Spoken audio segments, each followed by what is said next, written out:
Hoje nós vamos falar sobre o tema Por que Deus restaura?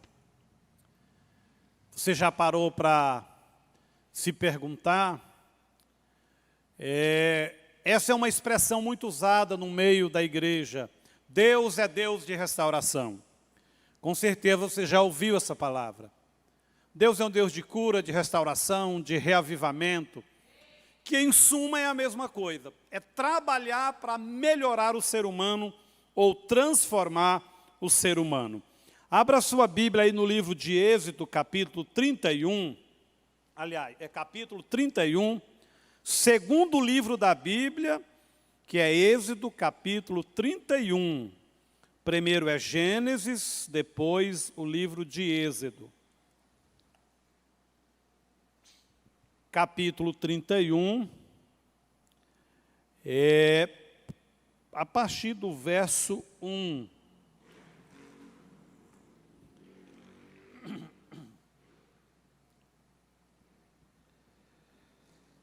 Glória a Deus. Vamos lá, você localizou aí na sua casa, você que está aí com a sua família, cultuando a Deus, não somente assistindo um culto, através de uma live, mas você está cultuando a Deus. Esse deve ser o nosso pensamento. Êxodo 31, a partir do verso 1. Disse então o Senhor a Moisés: escolhi Bezalel, filho de Uri, filho de U, da tribo de Judá, e o enchi do Espírito Santo, dando-lhe destreza, habilidade e plena capacidade artística para desenhar e executar trabalhos em ouro, prata e bronze, para talhar e esculpir pedras, para entalhar madeira e executar todo tipo de obra artesanal. Eu quero ler esse mesmo texto numa tradução chamada NVT, é uma tradução facilitada. Olha como fica bem mais fácil a linguagem, para você entender melhor. O Senhor disse a Moisés: veja, escolhi especificamente Bezalel, filho de U, neto de U, da tribo de Judá. Enchi-o do meu espírito e lhe dei grande sabedoria, habilidade e perícia para trabalhos artísticos de todo tipo. Ele é exímio artesão, perito no trabalho com ouro, prata e bronze. Tem aptidão para gravar e encravar pedras preciosas e talhar madeira. É mestre em todo trabalho artístico. Diga, foi Deus quem capacitou Bezalel. Quando a gente olha para esse texto, a gente tem, se a gente não parar, prestar atenção, a gente pode ter a ideia de que Deus o preparou a partir desse momento aqui de Êxodo 31. Parece assim, que ele já era um artesão, tinha suas habilidades, mas parece que elas ficam bem aguçadas só a partir do capítulo 31. Na realidade, o capítulo 31, esse tempo aqui, apenas trouxe a evidência o que esse rapaz já era. Ele já tinha todos os dons, os talentos, como muitos de nós têm. Muitos de nós têm. Então, a gente às vezes não tem a consciência desses valores, a importância deles para servir a Deus, para glorificar a Deus.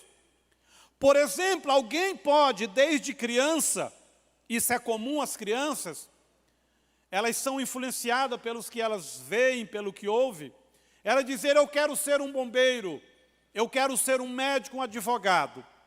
E essa criança, aos 23 anos, se formar, de fato, numa dessas profissões, fazer um curso superior, e às vezes, morrer com 100 anos e exercer a profissão aí, 60 anos, e não ter a consciência, não entender que o seu ofício profissional também é um ministério, é um sacerdócio.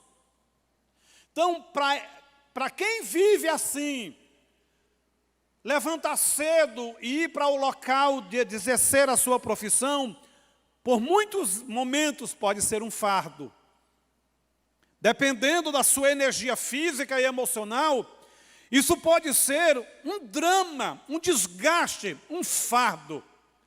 Porém, para aqueles que entendem que a sua profissão é uma base para exercer ministério, para revelar Deus, para revelar o amor de Deus, o cuidado de Deus, amenizador e levar as pessoas a compreender que Ele é um instrumento de Deus, aí muda tudo. Para essa pessoa que vai levantar amanhã cedo e trabalhar, com o entendimento de que o seu ofício é um ministério, que ele exerce o ministério para Deus na profissão, a segunda-feira não será um drama, não será dramático, porque ele vai entender que ele está indo para o trabalho e não está indo sozinho. Ele está indo com Deus que lhe dá graça, habilidade e ferramentas. Isso é fato. Irmãos, quando um pai dá uma tarefa para um filho, qual é o caminho normal disso? É o primeiro pai fazer, para dar o exemplo, e depois ensinar o filho fazendo. Isso cabe para o patrão também. Então a gente faz para a pessoa aprender, vendo. Depois a gente põe a pessoa para fazer e continua em observação, ensinando. É dessa forma que Deus trabalha. Quando Deus te gerou no ventre da sua mãe, permitiu você nascer e colocou no seu ser uma aptidão por determinada profissão, colocou habilidades que vão te conduzir a determinada tarefa, Deus está dizendo com isso que é Ele que fez isso e que se você for para esse lado de Deus, Ele te dará a graça, a assistência. Portanto, isso não vai ser um fardo. Diga comigo, Deus é um Deus de restauração. Por que que Deus restaura? Sabe por quê? Porque somos por natureza caído. A partir de Gênesis 3, o homem cai no jardim do Éden e perde a sua conexão, perde a sua intimidade, perde muita coisa com relação ao pecado. Por causa do pecado, o homem perde. No entanto, o homem não deixa de ser o alvo do olhar e do propósito de Deus. Então, por isso, em Gênesis 3,15, Deus já dá a promessa do libertador, do redentor, restaurador. O ministério de Jesus, ele tem dois momentos. Quando ele aceita o desafio nos céus, lá em Isaías 6, de vir para a terra, ser colocado no ventre de uma virgem, nascer, viver, morrer para o propósito de Deus, ele é o redentor, no aspecto de restaurar a conexão do homem com Deus, a espiritualidade. Quando ele ressuscita e vai para o trono de Deus, está sentado ao lado da destra de Deus, e roga pela vinda do Espírito Santo, começa a segunda fase. É quando o Espírito Santo pega tudo que Jesus conquistou na cruz, o sacrifício deles satisfez por completo o Pai. Hebreus diz isso, que Deus aceitou de uma vez por todas o sacrifício de Jesus. Então o Espírito Santo começa a trabalhar. Aí entra a segunda fase do ministério de Jesus, que é a fase do Redentor restaurador. Isso é muito interessante na teologia do Novo Testamento.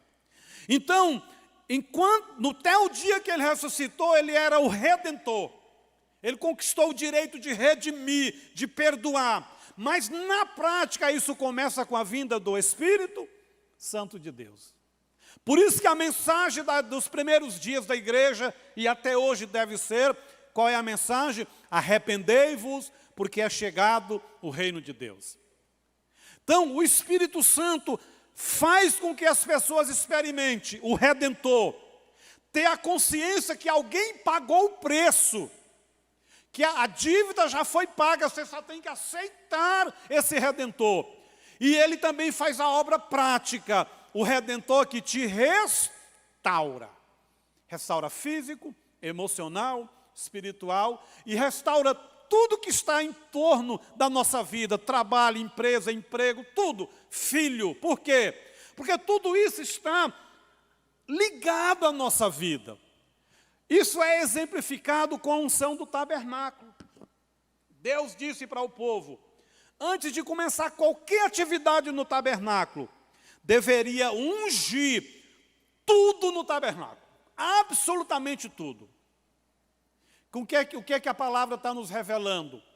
Que a partir do momento que alguém nasce de novo, que é crente, a unção salvadora, a unção regeneradora, a obra de Deus é nele, mas tudo que está próximo dele também vai ser impactado pela presença e a santidade de Deus. Por isso que o cristão tem que usar a televisão dele de forma diferente. Salmo diz que nós não devemos colocar os nossos olhos naquilo que é mal. O que a expressão do Salmo quer dizer naquilo que é mal? Em tudo aquilo que a fonte não é Deus. Então, como é que eu vou observar se um conteúdo é de Deus ou não? É só observar a fonte. Por exemplo, os vídeos, imagens inadequadas com relação à sexualidade. A fonte é Deus ou o diabo? Ou o inferno? Então, quando você observa a fonte, todo produto mostra a sua fonte. Quando a gente lê lá, onde foi fabricado, né? Made in India, né? Se for, aqui não pode nem falar o nome de país, né? Agora nós estamos ao vivo. Não pode. Quando você olha lá na etiqueta, onde foi fabricado, aquilo pode te dar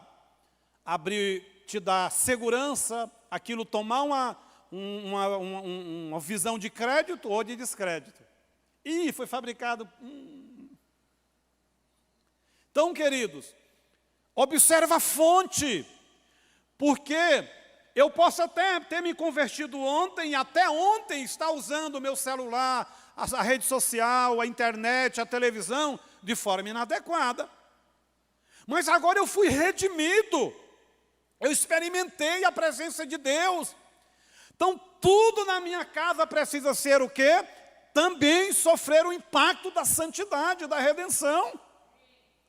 Porque o meu carro vai virar instrumento para a glória de Deus. Anteriormente, eu poderia dar uma carona para uma pessoa, ou socorrer uma pessoa de madrugada, uma viúva com filho doente, ou uma mulher grávida que está ganhando neném. Eu apenas fazer isso e entender que eu estava sendo humano e fazendo algo de bondade. Quando o cristão faz, as pessoas que recebem esse benefício, não recebem só ajuda, eles recebem a luz, a graça da presença de Deus na vida do cristão. Isso é muito importante. Isso, irmão, faz um bem tão grande você entender isso. Porque você não vai levantar de manhã amaldiçoando o trabalho. Você não vai murmurar. Porque você é um instrumento que vê Deus em tudo. Isso não é simplesmente uma mania de crente. Já viu? Crente vê Deus em tudo. Não, não é mania, é fato. Todo o tabernáculo foi ungido. Todo o tabernáculo. Melhora um pouquinho o retorno aqui, que eu comecei a gritar, porque eu não estou me ouvindo. Melhora um pouquinho. Aí, agora está bom. Se eu não me escutar, eu começo só subindo, subindo, e a garganta vai embora. Então, queridos, assim como o tabernáculo deu seu olé para ungir tudo, a partir do momento que deu, porque Deus iria morar no tabernáculo. O que aconteceu com a gente? Deus veio morar em nós. Então, a minha roupa, a minha linguagem, as minhas atitudes, o meu carro, a televisão, a minha casa, vai ser beneficiado por esse impacto da unção. E é nesse aspecto que muita gente é incrédulo. Por exemplo, há uns 20 dias atrás, eu estou vindo numa quinta-feira aqui para a igreja, e você quer deixar um pastor nervoso, é acontecer alguma coisa para ele chegar atrasado no culto. Pensa num negócio que eu não gosto. Aí eu estou ali, quando cheguei em cima do viaduto ali do Carrefour, da 153, né? Ali a gente diminui para 80, né? Porque tem aquele bichinho lá, a autoridade está lá, que ele joga uma luzinha assim e manda uma foto para você. Você nem pede para tirar foto, ele tira, e é caro. Então estava em 80, quando começou a descer, o carro morreu. E aí eu fui até onde o carro deu. Aí paramos, irmão, 7h20 da noite. Estava um teberê de carro. E jogando luz alta, e buzinando, e desviando. Aí nós empurramos o carro para cima da ilha, que é 1 metro, né? Que tem aquela tela para o povo não atravessar a BR. E aí aconteceu um acidente lá em cima do viaduto. Um carro encostou no outro. Parou tudo. Ficou uma pista. E aí passava carro bem devagarzinho, porque lá em cima o trem azedou. Aí eu falei, 2 coisas, a correia dentada quebrou, ou então a bomba de combustível, né? Segundo a minha teologia de mecânica, arrastamos esse carro para o posto, no outro dia levou lá para o Guanabara, para uma oficina de um amigo meu, por sinal muito bom e honesto, né? Aí ele me liga e fala, pastor, tenho uma notícia para você, sua correia dentada quebrou. Ele falou assim, 1.400 a 1.700 reais. Eu falei, Espírito Santo, pensa numa pandemia, um dinheiro que eu não posso gastar e nem quero gastar. Isso foi na segunda, na terça ele me liga, vem buscar o seu carro, porque está me atrapalhando trabalhar, que eu tenho muito carro aqui. Eu falei, como assim? Falou, eu abri lá, o seu carro simplesmente parou com o motor no ponto certinho, tudo alinhadinho, não bateu nada. Ele até perguntou para mim se o carro tinha quebrado a correia dentada, porque, tipo assim, às vezes você liga e só começa a sair e quebra, né? Falei, não, ele estava a 80 por hora. Você subiu esse carro no guincho de ré? Eu falei, não, foi de frente, em 2 guinchos. Subiu, desceu, subiu, desceu. Falou, olha, eu tenho 30 anos que eu trabalho com carro. Esse é o 2º carro que eu vejo nisso. E os 2 eram de crente. Então você vem aqui, troquei correia dentada, rolamento, está tudo certinho. Funcionei ele, andei nele, o serviço é R$290. Sabe por que isso acontece? Não é porque eu fico dizendo, Deus, não deixa o meu celular cair. Inclusive caiu hoje, pensador que deu no coração. Porque celular meu dura 7 anos, irmão. O último que eu tinha, ele já tinha mudado de cor 3 vezes. Descascando. Estava igual cobra.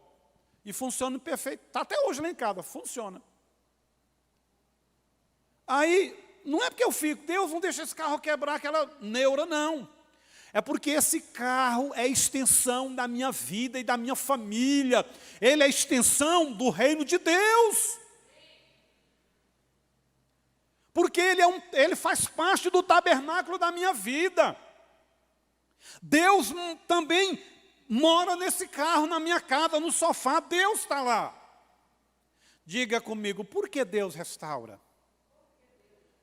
Porque tudo aquilo, irmão, que glorifica a Ele serve para o seu propósito. Segundo, por que Deus restaura? Por que somos restaurados? Porque Ele prometeu que nos restauraria. O homem não pediu, o homem não buscou isso, pelo contrário, Adão e Eva se esconderam, fugiram, com medo, estavam nus, desprovidos. Mas aí Gênesis 3,15, o que é que Deus diz? Da semente da mulher nascerá um, que vai esmagar a cabeça da serpente. Essa serpente até vai ferir o seu calcanhar. Mas o Filho do Homem, o Redentor, vai esmagar. Vai consumar uma obra. O que que Jesus disse lá em Mateus 26? Pai, está consumado. O ser humano tem toda a possibilidade de quê? De buscar a Deus. De estar na presença de Deus. Então, primeiro, Deus nos restaura, porque nós somos caídos. Segundo, porque Ele prometeu e Ele cumpre a palavra dEle. Como nunca a igreja está precisando voltar para o que diz a Bíblia. Volte para o que diz a Bíblia.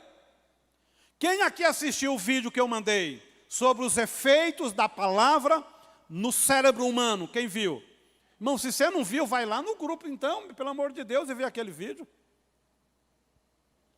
Lá fala de pessoas que liam a Bíblia 2 vezes por semana e a partir da 4ª vez, irmão, o que acontece com o seu corpo físico, suas emoções, com o pecado, a palavra ela detona, te dá energia, vida. Então Deus, Ele deu uma palavra a Adão e Eva. Eu vou levantar um Redentor, eu vou redimir. Mas não foi uma redenção apenas por misericórdia. Sabe aquela pessoa que perdoa, mas anota no caderninho preto?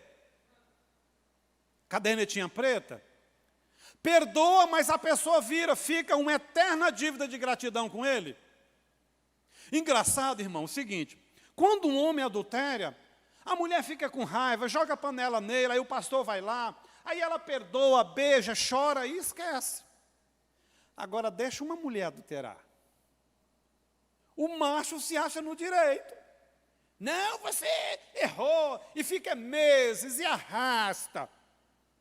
Porque o ego do homem, a natureza do homem é complicada. Deus não disse para Adão e Eva, olha, eu vou levantar um Redentor, vou redimir, apenas para amenizar o seu emocional, o seu mal-estar. Não, a Bíblia diz que Deus pegou um animal, com o sangue do animal de forma profética, com o sangue Ele perdoa o homem, restaura a sua vida espiritual no aspecto vertical entre homem e Deus.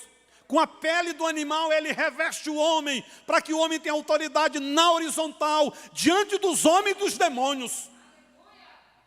Então você não foi, quando Deus prometeu te redimir, um redentor, não foi simplesmente para fazer uma reforma, para te deixar um pouquinho, não ficar tão mal. É para te posicionar em autoridade. Você não pode aceitar a voz maligna. Você não pode aceitar a cobrança do diabo naquilo que Deus já pagou o preço. Diga, Ele me restaurou, porque Ele prometeu um Redentor. Diga, porque eu sou o instrumento do seu propósito. Então, primeiro, porque éramos caídos. Segundo, porque Ele prometeu. Terceiro, diga assim, bata na sua caixa aí, ó. Diga, eu sou o instrumento que Deus vai usar para cumprir o seu propósito. Eu sou o instrumento. Irmãos, essa semana, eu indiquei uma pessoa para um psicólogo atender. Irmãos, as coisas no reino de Deus é extraordinário. Eu fiz um curso de psicanálise. É um ambiente completamente cético.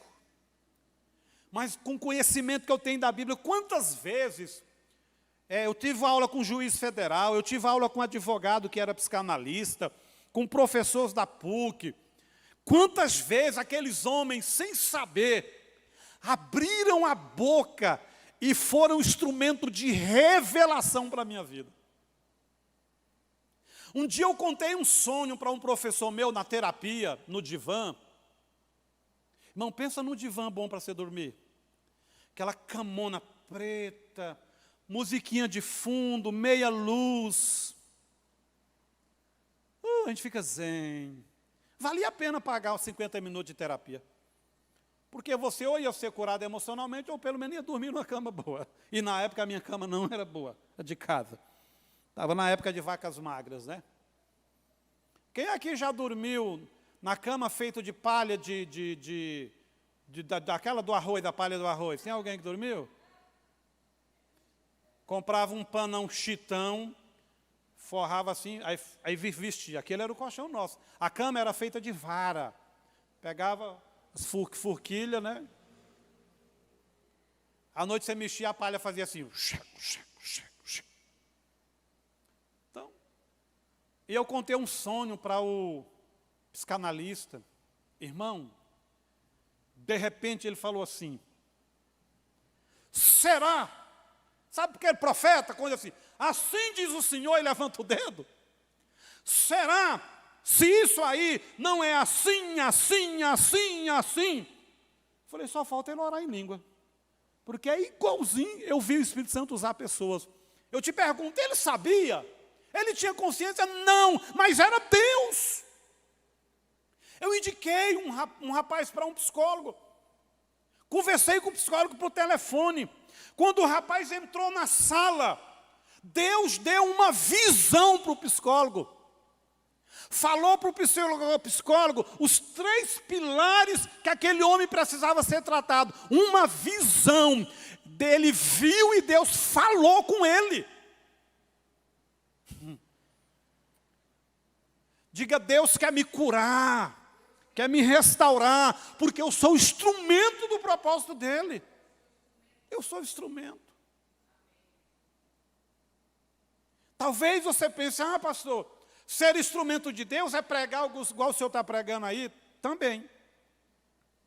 Irmão, tudo que você fizer nesse mundo com a consciência cristã, para a glória de Deus, é porque você é instrumento de Deus. Instrumento de Deus. Eu fui criado muito pobre. Às vezes comendo uma vez por dia. Então, eu tenho nojo de injustiça. Principalmente quando alguém tira proveito de um pobre. Se você chegar para mim e falar assim, eu estou desempregado, o que eu tenho aqui é essa bicicleta, foi comprada por 2.000, me dá R$500 nela. Eu não dou os R$500. Se eu for comprar, eu vou pagar o preço que ela vale, porque eu acho isso injusto. Eu acho isso injusto. Ou você paga o preço que ela vale, ou então não paga, não compra. Faz o seguinte, dá uma oferta para a pessoa. E dá uma instrução para ele, fulano, não faz isso, fala com Deus para você vender pelo preço que vale. Essa semana veio um rapaz aqui fazer um trabalho. Está passando necessidade.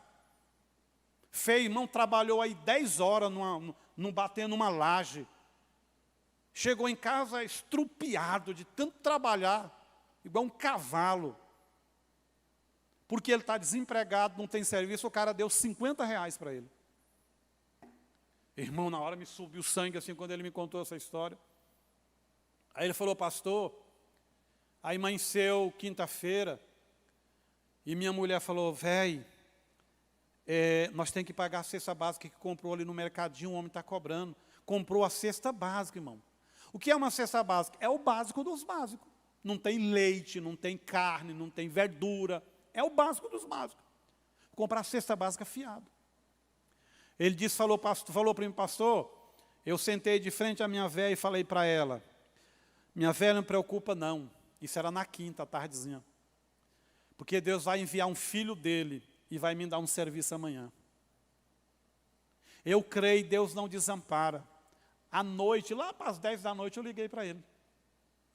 Peguei o telefone, liguei para uma pessoa, falei, eu estou precisando de uma pessoa para fazer um serviço lá na igreja, tipo serviço de servente e tal. Falou, eu vou te mandar um telefone de uma pessoa. Mandou dessa pessoa. Aí, então, a gente conversando, ele me contou esse drama dele. Aí, na hora que eu fui acertar, eu paguei para ele, né? Aí eu dei almoço para ele, à tarde eu comprei lanche, né? E aí fui à noite, de tardinha, eu falei, está aqui, ó, a sua diária, o seu serviço vale R$100. Rapaz, esse homem ficou numa alegria tão grande que parece que ele tinha ganhado 1 milhão. Agora eu te pergunto, aquele dinheiro para aquele homem, você já imaginou quando aquele homem chegou em casa? Ele falou para a mulher dele, eu ganhei R$100 que ele podia pagar a cesta básica e comprar alguma coisa. Aquele dinheiro deixou de ser apenas R$100. Aquele dinheiro e a nossa atitude como igreja passa a ser o quê? Um instrumento, uma voz. É dessa forma que a gente prega evangelho. É dessa forma que as pessoas conhecem o amor de Deus. Deus não vai descer do trono para amar ninguém. Ele já veio, pagou o preço e comprou um povo para ser o povo que expressa Ele. Irmãos, como nunca nós temos a oportunidade de ser instrumento de consolação. É uma palavra, abraçar não pode, mas dá vontade de abraçar. Mas você pode abrir a boca, falar com a pessoa, orar. Orar. Então, primeiro, por que Deus restaura? Porque nós caímos. Segundo, porque Ele prometeu. Terceiro, porque somos o instrumento do seu propósito. Então, para a próxima vez, eu vou deixar a parte 2, a parte 3, a parte 4. Acho que dá 4 mensagens, né? Você pode se colocar de pé. Então, da próxima vez que eu for ministrar, aí eu vou falar, a restauração de Deus nos dá. Aí tem 6 coisas. Quando você permite Deus agir na sua vida, no mínimo vai acontecer 6 situações extremamente importantes para a nossa vida. Extremamente importante para a nossa vida. Eu quero que você saiba que quando você ora, ou você recebe a bênção da restauração em qualquer área, ou você pode ser instrumento de restauração. Hoje, muita gente está precisando de ter o seu ânimo restaurado. Restaurado. Seu ânimo restaurado. Eliane, vê se a luz daí está acesa. É porque fica, para mim aqui fica muito escuro. Amém. Então, queridos, nós vamos orar. Olha o que diz a palavra de Deus em Mateus 8:8. Respondeu o centurião, Senhor, não mereço receber-te debaixo do meu teto, mas dize apenas uma palavra e o meu servo será curado, restaurado. O que é que aí quando você vai lá para o final dessa história, quando você vai, porque ela vai até o verso 16, 17, o texto diz assim, que aqueles que foram com o centurião, ao chegar em casa, encontraram o servo sentado, tinha se alimentado e estava restaurado. Pastor Eudes, que princípio eu encontro aqui? Muitos, mas eu vou te falar de um. Qual? Deus não está limitado geograficamente. Eu oro aqui e Deus pode visitar lá no fim do mundo. A igreja toda está em oração pelos irmãos que estão com Covid. Nós temos o Josenildo internado, internou ontem. Hoje ele deu uma piorada, mas está no lugar certo.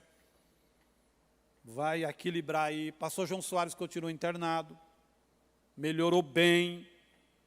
Pastora Michele está internada, mas está bem. A mãe do Diego está internada, mas melhorou extremamente bem. O pai do Diego está bem, a Paula. Então nós temos as pessoas aí.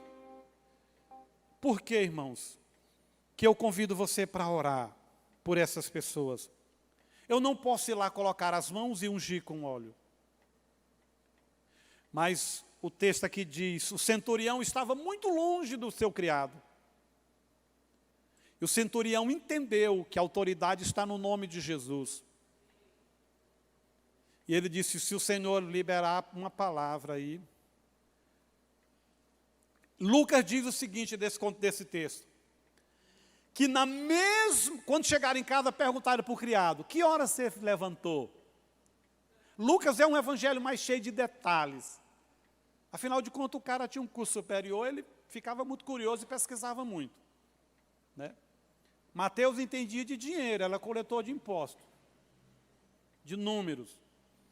Mas Lucas entendia dos detalhes, estudava as veias do coração, tal, as células, então era um cara detalhista.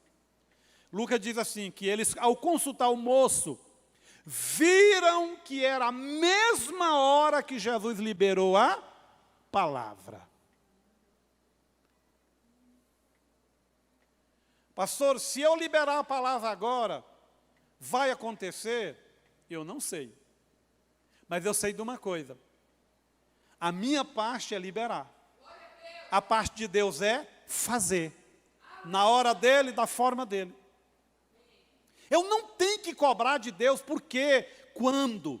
Eu apenas tenho que ter a atitude de orar. Lembra Ezequiel 37? Irmãos, a Bíblia ensina a gente para tudo. E o diabo não deixa a gente ler Bíblia, fica lutando para você não ler Bíblia. Aí a gente fica um analfabeto bíblico, espiritual, ignorante. O texto lá diz assim, em nenhum momento Deus falou para o profeta, eu vou restaurar, ou eu vou curar, ou mandou ele fazer nada, curar ninguém, não. Deus simplesmente disse, abra a boca, fala, porque o fazer é de Deus, não é meu nem seu.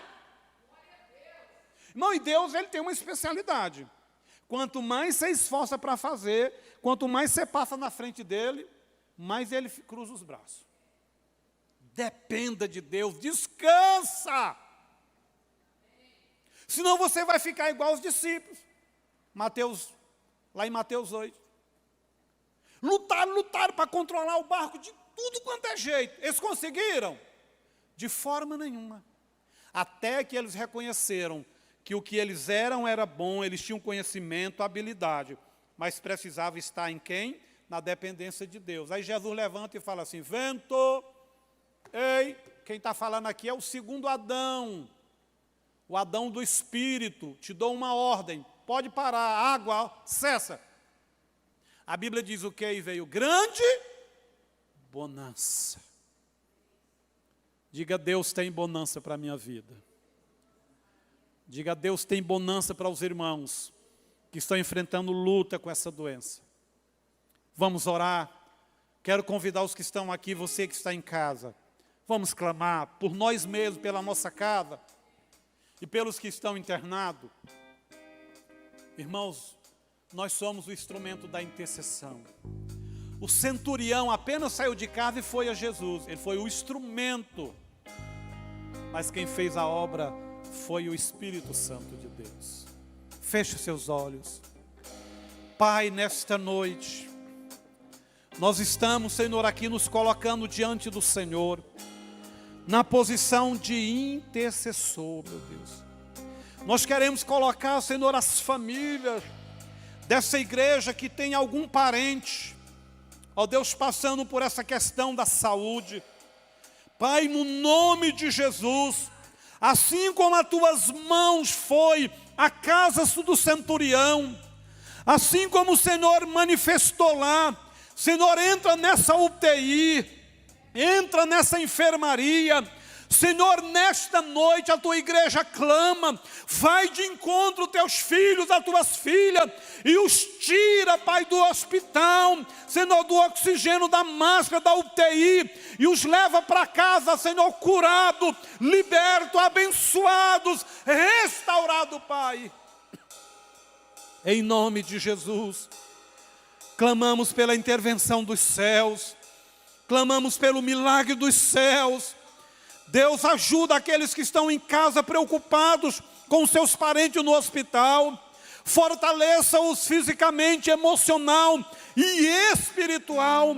Espírito de morte, espírito de enfermidade, nós te amarramos em nome de Jesus e te expulsamos para longe das casas, das vidas. Seja recolhida ao abismo em nome nome de Jesus. Em nome de Jesus, que haja cura. Senhor, se move nesta noite nas casas. Libera os anjos, teus agentes. Levanta agentes lá no hospital, enfermeiro, médico, homens e mulheres cheios de fé, cheios de fervor, ó Pai. Senhor, toca na medicação, toca nos instrumentos. Te manifestes a favor da igreja, a favor dos teus filhos, de perto, de longe, em nome de Jesus, Pai, clamamos ao Senhor. Oh, aleluia. Com seus olhos fechados, adore a Deus. Dos filhos de Deus. Oh, aleluia. Oh, aleluia. Continue a gemer, continue a orar. Permita o Espírito Santo te inspirar. Permita o Espírito Santo te tocar nesta noite, para você chorar o choro da misericórdia, o choro da intercessão, o choro do clamor pelo adoecimento desse Brasil, desse mundo.